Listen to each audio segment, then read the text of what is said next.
আমার নবীর জন্য আমরা বুকের তাজা রক্ত বিলিয়ে দিতে রাজি আছি না নাই? রাজি আছো মুসলমান?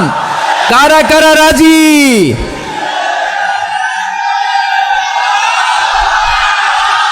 মাশাআল্লাহ মাশাআল্লাহ।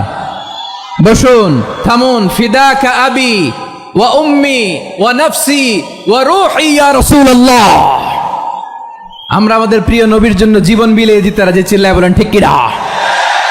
এজন্য ইন্টারিম গভর্নমেন্টের কাছে আমরা বিনীত আবেদন জানাই, দেশের পরিস্থিতি আরো নাজুক হওয়ার আগেই যারা এই সমস্ত অবমাননার সাথে জড়িত তাদের বিরুদ্ধে কঠোর শাস্তির বিধান জারি করতে হবে।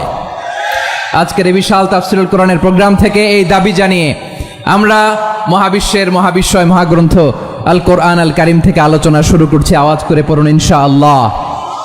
সবাই পড়ুন ইনশাআল্লাহ। প্রিয় ভাইয়েরা, বলুন তো, আমরা যে আরবি মাস অতিবাহিত করছি, কাটাচ্ছি, এই মাসটির নাম কি? শাবান। মাশাআল্লাহ, এই তো আপনারা সবাই জানেন। শাবানের পরেই যে মাস আসবে এটার নাম কি? রমাদান যে আসতেছে, আপনাদের ভাল লাগে? হ্যাঁ, রমাদান নাম শুনলেই মুমিন হৃদয়ে বয়ে যায় প্রশান্তির ফল্গু ধারা, ঠিক কিনা?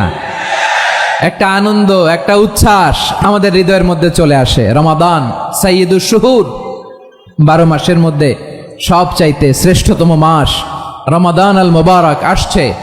আত্মশুদ্ধির মাস, আত্মসংশোধনের মাস, শুদ্ধাচারের মাস, নিজেকে আলোকিত করবার মাস, ঠিক কিনা বলেন? এই রমাদানুল মুবারকে আমাদের কি করণীয়, কি বর্জনীয়, what to do and what not to do, এই টপিকসের উপর কিছু কথা আপনাদের সামনে উপস্থাপন করব ইনশাআল্লাহ। ওমা তাওফীকি ইল্লা বিল্লাহ। আমি আমার খুতবার শুরুতে সূরা বাকারার 185 নম্বর আয়াত তেলাওয়াত করেছি, যেখানে আল্লাহ তাআলা কোন মাসে কোরআন আল কারিমকে, মহাবিশ্বের মহাবিশ্বয় কোরআন আল কারিমকে এই পৃথিবীতে নাজিল করেছেন সেটা আমাদেরকে জানিয়েছেন। আল্লাহ তাআলা ইরশাদ করছেন, শাহরু রমাদান আল্লাযী উনজিলা ফীহিল কুরআনু হুদাল লিন-নাস ওয়া বাইনাতিম মিনাল হুদা ওয়াল ফুরকান। আল্লাহ বলেন, রমাদান এমন একটা মাস যে মাসে কোরআন নাজিল করা হয়েছে। আর এই কোরআন হচ্ছে বিশ্ব মানবের জন্য পথ নির্দেশিকা, হেদায়েতের সুস্পষ্ট বর্ণনা এবং সত্য মিথ্যা পৃথক করার আসমানি মানদণ্ড রূপে জামিনে আমাদের জন্য কোরআন নাজিল করেছে কে? আওয়াজ করে বলেন তো, আল্লাহর নাজিল করা এই কোরআনে কোনো ভুল আছে? সবাই বলেন নাই। সবাই বললে এতটুকু আওয়াজ হয় আমি বিশ্বাস করি না। গলা ছেড়ে দিয়ে বলেন, আল্লাহর নাজিল করা এই সর্বশেষ আসমানি কিতাব আল কোরআনে কোনো ভুল আছে? সন্দেহ আছে? সংশয় আছে? বিয়ন্ডলেস, বাউন্ডলেস, বটমলেস, এমন কিতাব যেটা পড়ে গবেষণা করে এর তথ্য, উপাত্ত, ইনফরমেশন, লেসন নিয়ে শেষ করা যায় না। সুবহানাল্লাহ। আল্লাহ বলেন, এই কোরআনকে আমি রমাদানে নাজিল করেছি, যেটা বিশ্ব মানবের জন্য পথ নির্দেশিকা। এতে আছে হেদায়েতের সুস্পষ্ট বর্ণনা আর সত্য মিথ্যা পার্থক্য করার মানদণ্ড, কোনটা সত্য কোনটা মিথ্যা এটা কোরআন দিয়ে ডিফারেন্সিয়েট করা যায়। কোরআন হচ্ছে ফুরকান, to differentiate between right and wrong. কোনটা সত্য, কোনটা মিথ্যা, কোনটা ভুল, কোনটা নির্ভুল, এটা কোরআন দিয়ে যাচাই করা যায়। চিল্লায় বলেন ঠিক কিনা? এজন্য এই কোরআন দিয়ে আমাদের জীবন সাজাতে হবে। কোরআন দিয়ে জীবন না সাজালে জীবন আলোকিত হয় না। কোরআন দিয়ে পরিবার না সাজালে পরিবার আলোকিত হয় না। কোরআন দিয়ে সমাজ না সাজালে সমাজটা শান্তিময় হয় না। শুধু দুর্নীতি দমন কমিশন দিয়ে দুর্নীতি বন্ধ করা যায় না। কোরআনের আইন বাস্তবায়ন করা ছাড়া এই সমাজ থেকে দুর্নীতি বন্ধ করা যাবে না। চিল্লায় বলো ঠিক কিনা? আমার প্রিয় ভাইরা, এই কোরআন নাজিল হয়েছে রমাদান আল মুবারক, এই বরকতময় মাসে। তাই আমাদের উচিত এই মাসে আসন্ন যে রমাদান আল মুবারক, এই রমাদানে কোরআনের সাথে নিজেদের সম্পর্ককে বাড়ানো। আমার প্রিয় চাঁপাইনবাবগঞ্জের ভাইয়েরা, আমরা কি আসন্ন রমাদানে কোরআনের সাথে আমাদের অ্যাটাচমেন্ট, সম্পর্ক বাড়াতে চাই? চান সবাই? আপনি কি জানেন কোরআন নিয়ে কোন ফেরেশতা পৃথিবীতে এসেছিল? জানেন? ফেরেশতার নাম কি বলেন তো? জিবরিল আলাইহিস সালাম। একটু খেয়াল করে শুনেন, সাইয়েদনা জিবরিল কোরআন নিয়ে এসেছেন, ফলে উনি হয়েছেন শ্রেষ্ঠ ফেরেশতা। বিশ্ব নবীর উপর কোরআন নাজিল হয়েছে, তাই তিনি হয়েছেন শ্রেষ্ঠ নবী। রমাদানে কোরআন নাজিল হয়েছে, তাই রমাদান হয়েছে শ্রেষ্ঠ মাস। কদরের রাতে কোরআন নাজিল হয়েছে, তাই কদর হয়েছে শ্রেষ্ঠ রাত।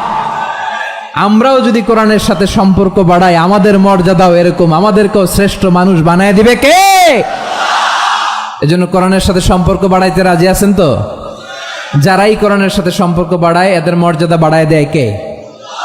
দেখবেন আমাদের হাফেজে কোরআন, তারা ইন্টারন্যাশনাল কোরআন কম্পিটিশনে যে গোটা বিশ্বকে পেছনে ফেলে প্রথম পুরস্কার নিয়ে আসে। এত ছোট ছোট বাচ্চা, ও সমাজ বোঝে না, রাজনীতি বোঝে না, টাকা পয়সা বোঝে না, কিচ্ছু বোঝে না, কিন্তু গোটা বিশ্বে ওকে সম্মানের চেয়ারে আসীন করেছে কে? এই কোরআনের সাথে লাগলে আল্লাহ তাআলা সম্মান বাড়িয়ে দেয়। আমার প্রিয় ভাইয়েরা, আসুন আমরা আলোচনার শুরুতেই শপথ নেই যে আসন্ন রমাদানে আমরা কোরআনের সাথে নিজেদের সম্পর্ককে মজবুত করব ইনশাআল্লাহ। শাবান মাস আসলে, রজব মাস আসলে সাহাবারা কি করতেন আসুন আমরা দেখি কিভাবে তারা রমাদানকে ওয়েলকাম জানাতেন। রজব শাবান আসলেই ওনারা রমাদান পর্যন্ত পৌঁছার আকুতি, আগ্রহ আর ফরিয়াদ আল্লাহর কাছে জানাতেন আর বলতেন, ইয়া আল্লাহ, রমজান পর্যন্ত আমাদের হায়াত বাড়িয়ে দাও। আল্লাহুম্মা বাল্লিগনা রমাদান, আল্লাহ তুমি রমজান পর্যন্ত আমাদের পৌঁছে দাও। আল্লাহুম্মা বারিক লানা ফি রজব ওয়া শাবান ওয়া বাল্লিগনা রমাদান, আল্লাহ রজব শাবানে বরকত দাও, আল্লাহ রমজান পর্যন্ত তুমি আমাদেরকে পৌঁছে দাও। আওয়াজ করে পড়েন আমিন। আমার প্রিয় চাঁপাইনবাবগঞ্জের ভাইরা, গত বছর অনেকের সাথে আমরা একসাথে রমাদান কাটিয়েছি, তাদের অনেকে দুনিয়াতে এখন বেঁচে নাই, এরকম আছে না নাই? এই যে আরো 7 দিন বাকি রমাদান আসতে, এই 7 দিন পর্যন্ত আমরা রমাদান পাবো, কোনো গ্যারান্টি আছে? আচ্ছা, এই বছর যদি খুশনসিব হয় আমাদের, আমরা যদি পাই, আগামী বছরও যে রমাদান আমরা পাবো, কোনো গ্যারান্টি আছে? তাহলে আসুন আমরা ভেবে নেই, হতে পারে this Ramadan could be the last and final Ramadan in our life. হতে পারে এই রমাদানই হতে পারে আমার জীবনের শেষ রমাদান। ঠিক কিনা বলেন? তাই আসুন আমরা আল্লাহর কাছে দোয়া করি, আল্লাহুম্মা বাল্লিগনা রমাদান, আল্লাহ তুমি রমাদান পর্যন্ত আমাদেরকে পৌঁছে দাও। আওয়াজ করে পড়েন আমিন। ইবনু রাজব আল হাম্বালি লাতাইফুল মাআরিফের মধ্যে লিখেছেন, সাহাবারা ওনারা রমাদান কেন্দ্রিক, আমাদের সালফে সালেহিনরা রমাদান কেন্দ্রিক জীবন কাটাতেন। ওনারা রমজান আসার 6 মাস আগে আল্লাহর কাছে দোয়া করতেন, আল্লাহ রমজান পর্যন্ত পৌঁছে দাও। রমজান চলে যাওয়ার পরে বাকি 6 মাস আল্লাহর কাছে দোয়া করতেন, আল্লাহ এই রমাদানে যে ইবাদত করেছি, এই ইবাদতগুলো তুমি কবুল করে নাও। সুবহানাল্লাহ। তাহলে পুরো বছর রমাদান কেন্দ্রিক জীবন। রমজান আসার আগে 6 মাস দোয়া করতো, আল্লাহ আমরা যেন রমজান পাই। রমজান চলে যাওয়ার পরে বাকি 6 মাস বলতো, আল্লাহ রমজানে যে ইবাদত করেছি এগুলো তুমি কবুল করে নাও। সুবহানাল্লাহ। আবার এই শাবান মাসে আল্লাহর হাবিব সাল্লাল্লাহু আলাইহি ওয়াসাল্লাম সবচেয়ে বেশি রোজা রাখতেন। কানা ইয়াসুমু শাবানা কুল্লাহ, সবচেয়ে বেশি রোজা রাখতেন শাবান মাসে। শাবানের অল্প কয়েকদিন ছাড়া পুরো শাবানটাই বিশ্বনবী রোজা রাখতেন। সুবহানাল্লাহ পড়েন। এই শাবানে আপনারা রোজা রাখছেন তো? রাখছেন? আল্লাহ তুমি কবুল করো, আমরা সবাই পড়ি আমিন। প্রিয় ভাইয়েরা, এই শাবান শেষে আমাদের মধ্যে আগমন করবে রমাদান, এবং এই রমাদানুল মুবারক আল্লাহ তাআলা আমাদের জন্য সিয়াম ফরজ করেছেন। কি ফরজ করেছেন? তিনি সূরাতুল বাকারার 183 নম্বর আয়াতে ইরশাদ করছেন, রাব্বুল আলামিন বলেন, ইয়া আইয়ুহাল্লাযীনা আমানু কুতিবা আলাইকুমুস সিয়ামু কামা কুতিবা আলাল্লাযীনা মিন ক্বাবলিকুম লাআল্লাকুম তাত্তাকুন। আল্লাহ বলেন, ও বিশ্বাসীরা শোনো শোনো, তোমাদের জন্য সিয়ামকে ফরজ করা হয়েছে, ঠিক যেমন ভাবে তোমাদের পূর্ববর্তী উম্মতদের উপরও সিয়ামকে ফরজ করা হয়েছিল, লাআল্লাকুম তাত্তাকুন, যাতে করে তোমরা সবাই মুত্তাকি হতে পারো। সুবহানাল্লাহ বলেন, যাতে করে তোমরা আল্লাহ সচেতন হতে পারো। তাহলে সিয়ামকে, এই সামনে যে রমাদান আসতেছে আমার প্রিয় ভাইয়েরা, এই পুরো রমাদান ব্যাপী সিয়াম সাধন করা, সিয়াম পালন করাকে আমাদের জন্য ফরজ করে দিয়েছে কে? রমাদানের রোজা রাখার নফল নাকি? রমাদানে সিয়াম পালন করা কি নফল? সুন্নাত। তাহলে কি ফরজ? আওয়াজ করে বলেন, রমাদানের রোজা রাখা কি ফরজ? এটা শুধু আমাদের উপরই ফরজ না, আমাদের আগে যত জাতিগোষ্ঠী এই পৃথিবীতে এসছে সবার উপরে সিয়াম পালনকে ফরজ করেছে কে? সবার উপরে আল্লাহ তাআলা সিয়াম পালনকে ফরজ করেছিলেন। তবে ধরনটা ভিন্ন ছিল, এক এক জাতিগোষ্ঠীর জন্য এক এক ধরনের ছিল। আমাদের জন্য সিয়াম ফরজ টানা 1 মাস 30 দিন বা 29 দিন। কোন কোন উম্মতের উপর 30 দিন না, মাত্র 3টা রোজা ফরজ ছিল। কয়টা? আওয়াজ করে বলেন। আপনাদের কি মনোযোগ আছে না গেছে? মনোযোগ আছে? তাকবীর পড়েন তো, লিল্লাহে তাকবীর। আমাদের 1 মাস সিয়াম ফরজ। পূর্ববর্তী অনেক উম্মতের উপর 1 মাস ছিল না, 3টা ফরজ ছিল। কয়টা? প্রতি মাসের 13, 14, 15 ফরজ ছিল তাদের জন্য। কারো জন্য শুধু একটা, আশুরার রোজা। কোন কোন উম্মতের জন্য 10টা। কোন কোন উম্মতের জন্য রোজা ফরজ ছিল মৌনতার রোজা, আরবিতে বলে সওমুল ইনসাত, মানে সারাদিন খেতে পারবে, পান করতে পারবে, স্ত্রীর সাথে মেলামেশা করতে পারবে, কিন্তু কথা বলতে পারবে না। কথা বললেই তাদের রোজা ভেঙে যেতে। পড়েন সুবহানাল্লাহ। কি অদ্ভুত ব্যাপার! মৌন সম্মতির রোজা। যেমনটি সাইয়্যিদাতুনা মারিয়াম আলাইহাস সালাম বলেছেন, ইন্নী নাযারতু লির-রাহমানি সাওমা ফালান উকাল্লিমাল ইয়াওমা ইনসিয়া। তিনি বলেছেন, আজকে আমি রহমানের জন্য, মানে আল্লাহর জন্য রোজা মানত করেছি, আজকে আমি কারো সাথে কথা বলতে পারবো না। তো রোজা রাখলে কথা বলতে পারবে না কেন? কারণ ওই শরীয়তে রোজার বিধান ছিল সকাল থেকে সন্ধ্যা খেতে পারবেন, পান করতে পারবেন, কিন্তু কথা বলতে পারবেন না। কথা বললেই রোজা ভেঙে যেত। সুবহানাল্লাহ বলেন। তাহলে সব জাতিগোষ্ঠীর উপরে রোজা ফরজ ছিল, কিন্তু ধরনটা ভিন্ন ছিল। মজার ব্যাপার হচ্ছে, আপনি বর্তমানেও বিভিন্ন ধর্মের দিকে তাকান, বৌদ্ধ ধর্ম, হিন্দু ধর্ম, খ্রিস্ট ধর্ম, তাদের মধ্যেও রোজা আছে। ইংরেজরা, খ্রিস্টানরা এটাকে বলে ফাস্টিং। কি বলে? ফাস্টিং। আমাদের হিন্দু ভাইয়েরা বলে উপবাস। তারা কি বলে? উপবাস।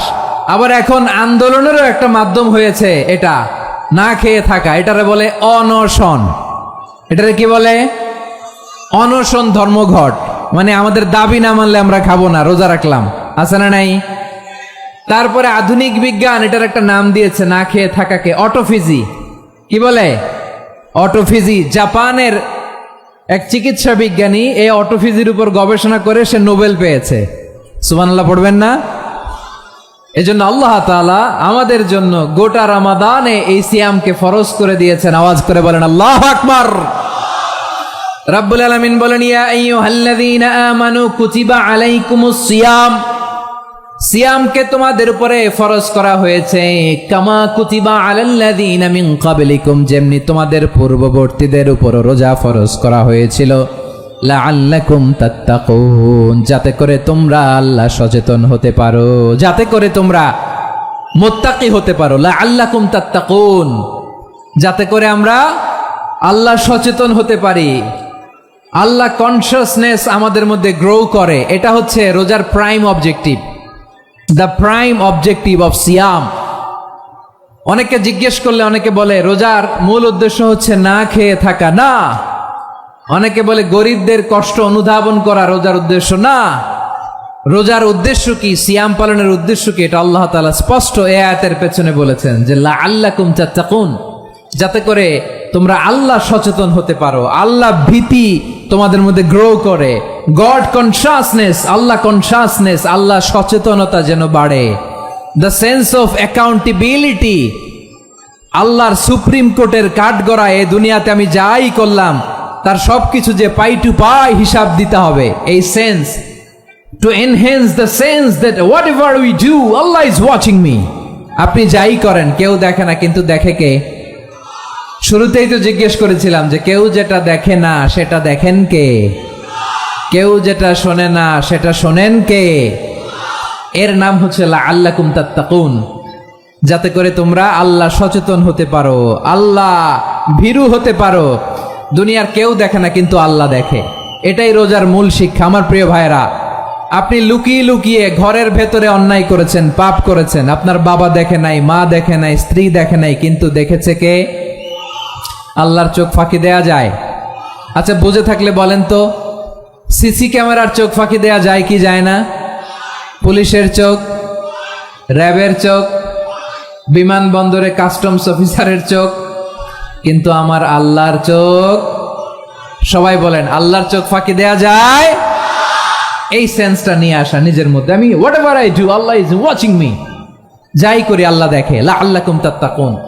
রমাদানের রোজা, ইফতারি, সিয়াম, ইবাদত সব কিছুর মধ্য দিয়ে আপনাকে খেয়াল করতে হবে যে লাআল্লাকুম তাত্তাকুন এই স্ট্যান্ডার্ড এটা অ্যাচিভ হচ্ছে কিনা আমাদের, যাতে করে তোমরা মুত্তাকি হতে পারো, আল্লাহ ভীরু হতে পারো। তাকওয়া, এটা হচ্ছে the essence of Islam. What is তাকওয়া? তাকওয়া মানে কি? তাকওয়ার সংজ্ঞা অনেকে অনেক ভাবে দিয়েছেন। আমি সরাসরি সাহাবাদের কাছ থেকে একটা সংজ্ঞা আপনাদের শোনাচ্ছি। ওমরে ফারুক রাদিয়াল্লাহু তাআলা আনহু উবাই ইবনে কাব রাদিয়াল্লাহু তাআলা আনহুকে জিজ্ঞেস করেছিলেন, ইয়া উবাই মা হুয়া তাকওয়া, হে উবাই তাকওয়া কি? তাকওয়া কাকে বলে? উবাই ইবনে কাব তিনি প্রশ্নের উত্তর না দিয়ে উনিও আবার প্রশ্ন ছুড়লেন। তিনি বললেন, ইয়া আমিরাল মুমিনিন আমা সালাকতা তরিকান যা শাউক, আপনি কি কাঁটাযুক্ত রাস্তা দিয়ে মরুভূমিতে কখনো হেঁটেছেন? যে রাস্তার চারদিকে ক্যাকটাস, গুলমলতার কাঁটা, হেঁটেছেন? ওমরে ফারুক বললেন, নাম হেঁটেছি, বালা হেঁটেছি। কাইফা আমিলতা, কিভাবে হেঁটেছেন? ওমরে ফারুক বললেন, শাম্মারতু ওয়াজতাহাত্তু, আমি আমার জামা, জুব্বা আর চাদর আটোসাটো করে গায়ের সাথে এমন ভাবে মিলিয়ে রেখেছি, এমন সাবধানে হেঁটেছি যাতে করে মরুভূমির ক্যাকটাসের গুলমলতার কাঁটা আমার গায়ে বিঁধে না যায়। উবাই ইবনে কাব বললেন, ফাযালিকা হুয়া তাকওয়া, আরে তাহলে আপনি তো ঠিকই জানেন তাকওয়া মানে কি, এটাই তো তাকওয়া। ওই রাস্তা দিয়ে যেভাবে হেঁটেছেন পুরো দুনিয়ার জিন্দেগিটা এইভাবে সাবধানে চলার নামই হচ্ছে তাকওয়া। চিল্লায় বলো ঠিক কিনা? এই দুনিয়াতে পাপ পঙ্কিলতা থাকবে, শয়তানির হাতছানি থাকবে, অপরাধ প্রবণতা থাকবে, নফসের খায়েশ থাকবে, অন্যায়ের হাতছানি থাকবে, সব কিছুকে দলে মুচড়ে পেছনে ফেলে সাবধান হয়ে এই দুনিয়ার সিরাতুল মুস্তাকিমের পথে চলতে হবে। যেই রাস্তা শুরু হয়েছে দুনিয়াতে, শেষ হয়ে গিয়েছে আল্লাহর জান্নাতের ভেতরে। চিল্লায় বলেন ঠিক কিনা? আমার প্রিয় চাঁপাইনবাবগঞ্জের ভাইয়েরা, এটার নামই তাকওয়া। উবাই ইবনে কাব বললেন, ও আমিরুল মুমিনিন, ওই কাঁটাযুক্ত গুলমলতার রাস্তার মধ্যে ঠিক যেমনি সাবধান হয়ে আপনি হেঁটেছেন, এই দুনিয়ার বুকে ওই সাবধান হয়ে চলার নাম হলো তাকওয়া। সুবহানাল্লাহ। তাহলে তাকওয়া কারে বলে? আমার চাঁপাইনবাবগঞ্জের কলিজার টুকরা ভাইয়েরা, বুঝতে পারছেন আপনারা? হ্যাঁ, তাকওয়ার শুধু দুইটা নমুনা আপনাদের সামনে পেশ করব, আপনাদের ক্লিয়ার হয়ে যাবে। একটা নমুনা তো দিলাম, আরেকটা নমুনা, সেটাও ওমরে ফারুক রাদিয়াল্লাহু তাআলা আনহুর জীবনী থেকে। উনি ছিলেন ন্যায়পরায়ণ শাসক।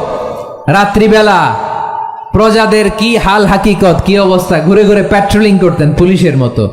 তো সারা রাত প্যাট্রোলিং করে সারা রাত তিনি ঘুরেছেন কার কি অবস্থা দেখে। শেষ রাতে তিনি ফিরে আসতেছেন। তিনি থাকতেন, সাই বুখারীতে এসেছে, কানা ইয়াসকুনু ফি আওয়ালিল মদিনা, মদিনার উঁচু এলাকায় থাকতেন। তো ফিরে আসার সময় উনি একটা প্রাচীর বেষ্টিত ঘরের পাশে দুইজন নারীর কথোপকথন শুনতে পেলেন। কয়জন নারীর? দেখি আপনাদের মনোযোগ আছে কিনা, বলেন কয়জন নারীর? একজন বৃদ্ধা, একজন যুবতী। উনি কান লাগিয়ে শুনতে পাচ্ছেন। বৃদ্ধা মা, ওমর ফারুক কাউকে দেখতে পাচ্ছেন না, শুনতে পাচ্ছেন। বৃদ্ধা মা তার যুবতী মেয়েকে বলে, এই তাড়াতাড়ি ওটের দুধ দহন করে ওটের দুধের সাথে পানি মিশাও, তাইলে কালকে বাজারে মদিনায় বেশি দামে বিক্রি করা যাবে, লাভ হবে অনেক। বৃদ্ধা মহিলা এটা বললেন। যুবতী মেয়ে উত্তরে বলে, মা আপনি জানেন না আমিরুল মুমিনিন খলিফাতুল মুসলিমিন ওমরে ফারুক দুধে পানি মিশানোকে দণ্ডনীয় অপরাধ বলে ঘোষণা দিয়েছে, জানেন না? এবার বৃদ্ধা মহিলা বলে, আরে পাগলি, এই ভোর রাতে আমিরুল মুমিনিন ওমরে ফারুক আসবে কোত্থেকে? উনি আসবে কোত্থেকে? ওনার পাইক পেয়াদা সিকিউরিটি আসবে কোত্থেকে? কেউ দেখবে না। আরে কেউ দেখবে না, তাড়াতাড়ি দুধের সাথে পানি মেশাও। এই কথা যখন মা বলেছে, যুবতী মেয়েটা চমৎকার একটা উত্তর দিয়েছে। তিনি বলেছিলেন, ইয়া উম্মি, ও আমার মা, লাউলা রাআ উমর লা রাআ রব্বু উমর, ও আমার প্রিয়তমা মা, আপনি ঠিকই বলেছেন, গভীর রাতে ওটের দুধে পানি মিশালে ওমর দেখবে না, কিন্তু মা খেয়াল রাখবেন, ওমর যদি নাও দেখে, ওমরের রব কিন্তু দেখে। চিল্লায় বলেন ঠিক কিনা? দিস ইজ কল্ড তাকওয়া। লাউলা রাআ উমরু লা রাআ রব্বু উমর, ওমর দেখে না কিন্তু ওমরের রব দেখে। চিল্লায় বলেন ঠিক কিনা? এজন্য রব্বুল আলামিন বলেন, লা تدركه الأبصار وهو يدرك الأبصار وهو اللطيف الخبير। তিনি এমন সত্তা, দুনিয়ার কোন চোখ তাকে দেখে না, কিন্তু দুনিয়ার সবগুলো চোখকে, সব মানুষের অ্যাক্টিভিটিসকে আরশের উপর থেকে সব কিছু মুহূর্তে মুহূর্তে দেখতে পান কে? তাহলে তাকওয়া কারে বলে বুঝতে পারছেন? হ্যাঁ, দুনিয়াতে সাবধানে চলার নাম তাকওয়া। কেউ দেখে না কিন্তু আল্লাহ দেখে। এই সেন্স, এই জবাবদিহিতার ভয়, দ্য সেন্স অফ অ্যাকাউন্টেবিলিটি, এই সেন্স নিজের মধ্যে গ্রো করার নাম হচ্ছে তাকওয়া। আর এই সিয়াম পালন করার প্রাইম অবজেক্টিভ অফ সিয়াম হচ্ছে লাআল্লাকুম তাত্তাকুন। আওয়াজ করে বলেন লাআল্লাকুম তাত্তাকুন। আমার প্রিয় ভাইয়েরা, এই আসন্ন রমাদান এটা এমন এক বরকতের মাস, যে মাসে আমরা নিজেদের নাফসের উপর নিয়ন্ত্রণ প্রতিষ্ঠা করি। সারা বছর নাফস আমাদেরকে নিয়ন্ত্রণ করে, আর রমাদানে আমরা নাফসকে নিয়ন্ত্রণ করি। কথা বুঝতেছেন? সারা বছর নাফস আমাদেরকে নিয়ন্ত্রণ করে।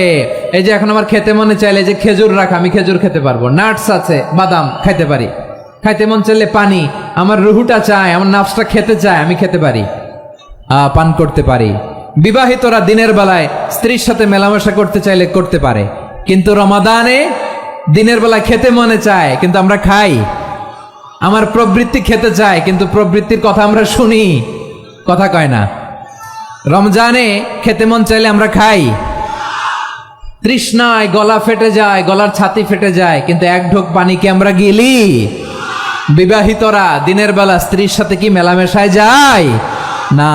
তার মানে সারা বছর নফস আমাদেরকে নিয়ন্ত্রণ করে, আর রমাদানে এই নফসের উপর আমরা নিয়ন্ত্রণ প্রতিষ্ঠা করি। নফসের লাগাম আমরা রমাদানে টেনে ধরে, চিল্লায় বলেন ঠিক কিনা? এজন্য আমার প্রিয় ভাইয়েরা, নফসের উপর নিয়ন্ত্রণ নিতে চাইলে রমাদানের রোজার কোনো বিকল্প নাই। এটা এমন মাস যে মাসের ফজিলতেরও কোনো শেষ নাই। এই মাসকে বলা হয় দ্য মান্থ অফ হোপ। এটা আশা জাগানিয়া মাস। রমজানের কথা শুনলে আশা জাগে না হৃদয়ে? হ্যাঁ, ইদা জাআ রমাদান ফুতিহাত আবওয়াবুস সামা ওয়া গুল্লিকাত আবওয়াবু জাহান্নাম ওয়া সুফিদাতিশ শায়াতিন। রমাদান আসলে আকাশের দরজাগুলো খুলে দেওয়া হয়, মানে জান্নাতের। জাহান্নামের দরজাগুলোকে লক করে দেওয়া হয়, শয়তানকে চেইন আপ করা হয়। ইবাদত করলে শুধু করতেই মনে চায়, চিল্লায় বলেন না সুবহানাল্লাহ। রমজানে ইবাদতে যেই মজা পাওয়া যায়, সারা বছর অন্য কোনো মাসে এই মজা আপনি পান? আমার চাঁপাইনবাবগঞ্জের ভাইরা আওয়াজ করে বলেন না, রমজানে ইবাদতে যেই মজা অন্য মাসে এটা পান? কারণ রমজানে ইবাদত করলে সওয়াবও বেশি, ইবাদতের একটা পরিবেশ থাকে, ঠিক কিনা বলেন? অন্য মাসে ইবাদত করলে এর সওয়াব পাওয়া যায় গাণিতিক হারে, রমজানে ইবাদত করলে সওয়াব বাড়তে থাকে জ্যামিতিক হারে। সুবহানাল্লাহ কইবেন না? অন্য মাসে সওয়াব বাড়ে গাণিতিক হারে, রমাদানে ইবাদত করলে সওয়াব বাড়ে কিভাবে জ্যামিতিক হারে বাড়ে দেখেন। রমাদানে একটা নফল করলে ফরজের সমান সওয়াব, একটা ফরজ করলে 70 থেকে 700 গুণ সওয়াব। রমজানে উমরা করলে হজের সমান সওয়াব। সুবহানাল্লাহ নাই? দ্য মান্থ অফ হোপ, আশা জাগানিয়া মাস। এই মাস আমাদেরকে হোপফুল করে, আশাবাদী করে। রমাদান যেমনি দ্য মান্থ অফ হোপ, আশা জাগানিয়া মাস, এট দ্য সেম টাইম এই রমাদান হচ্ছে মান্থ অফ ওয়ার্নিং, একটা ওয়ার্নিং এর মাস। নবী যেমনি আশা জাগাইছে, আবার ওয়ার্নিং দিয়েও গেছে, খবরদার। ওয়ার্নিংটা কেমন? আল্লাহর হাবিব সাল্লাল্লাহু আলাইহি ওয়াসাল্লাম মসজিদে নববীর ভেতরে, হঠাৎ তিনি মসজিদে নববীর মিম্বারে পা রেখে বললেন আমিন। দ্বিতীয় ধাপে পা রেখে বললেন আমিন, তৃতীয় ধাপে পা রেখে বললেন আমিন। সাহাবারা অবাক হয়ে বললেন ইয়া রাসূলুল্লাহ, ইয়া হাবিবাল্লাহ, 3 বার শুধু আমিন আমিন পড়লেন, কেন পড়লেন আমরা কিছু জানি না, আমাদেরকে জানিয়ে দেন কেন আপনি 3 বার আমিন বললেন। রাহমাতাল লিল আলামিন আল্লাহর হাবিব বললেন, ও আমার প্রাণের সাহাবীরা, আমি যখন মসজিদে নববীর মিম্বারের প্রথম ধাপে পা রেখেছি, সাইয়েদনা জিবরিল এসে আমাকে বলেছে, ও নবী, আপনার নাম শুনে যে ব্যক্তি আপনার উপর দুরূদ পড়ে না তার ধ্বংস আপনি বলেন আমি বলেছি আমিন। দ্বিতীয় ধাপে পা রাখার পর সাইয়েদনা জিবরিল বললেন, ইয়া রাসূলুল্লাহ, মাতা পিতাকে বার্ধক্য অবস্থায় পেয়ে তাদের সেবা করে, তাদের সাথে সদাচরণ করে যে সন্তান জান্নাত কামাতে পারল না, তার জন্য ধ্বংস আপনি বলেন আমিন। আমি বলেছি আমিন। আবার মিম্বারের তৃতীয় ধাপে ঠিক যখনই আমি পা রাখলাম, সাইয়েদনা জিব্রাইল বললেন, নবী, রমজান মাস পাওয়ার পরে এই মাসে ইবাদত করে যে ব্যক্তি নিজের গুনাহ মাফ করাতে পারলো না, তার জন্য ধ্বংস। আপনি আওয়াজ করে পড়েন আমিন। কত বড় ধমক, কত বড় ওয়ার্নিং দেখছেন, যে রমাদান পেয়েছে কিন্তু রমাদানের ইবাদত করার মধ্য দিয়ে সে নিজেকে জাহান্নাম থেকে মুক্ত বানাতে পারলো না, তার উপর আল্লাহ লানত, তার জন্য ধ্বংস। সাইয়েদনা জিব্রাইল বলেছেন আমিন, স্বয়ং বিশ্বনবীও বলেছেন আমিন। আওয়াজ করে পড়েন নাউযুবিল্লাহ। তাহলে রমজান আসবে আর আমরা নিজেদেরকে জাহান্নামীদের লিস্ট থেকে নাম কাটিয়ে জান্নাতীদের লিস্টে উঠাতে পারবো না। এর চেয়ে বড় হতভাগা কি আর কেউ থাকতে পারে? আওয়াজ করে বলেন। তাহলে রমাদানের এই রহমত, বরকত, মাগফিরাত, ফজিলত আমাদের কামাই করার দরকার আছে না নাই? আর মাত্র কয়দিন, এগুলো নিয়ে আমাদের কোনো আগ্রহ নাই। তোমাকেই খুঁজছে বাংলাদেশ, ক্লোজ আপ ওয়ান, আর মাত্র 7 দিন বাকি। টেলিভিশনে বিজ্ঞাপন আছে না নাই? রেফেল ড্র হবে লটারির, আর মাত্র 5 দিন, আছে না নাই? কিন্তু এমন এক বরকতময় মাস আসতেছে, আমাদের কোনো সেন্সই নাই, আমাদের মধ্যে কোনো অনুভূতি কাজ করে না। হায় রে দুর্ভাগা মুসলমান। আমার প্রিয় ভাইয়েরা, আপনি পৃথিবীতে যত ইবাদত করেন সব ইবাদতের সওয়াব নির্ধারিত, এটা পাবেন বা ওইটা পাবেন, এই সওয়াব জান্নাতে, এই বাড়ি ওই বাড়ি। শুধু সিয়ামের সওয়াবটা অনির্ধারিত।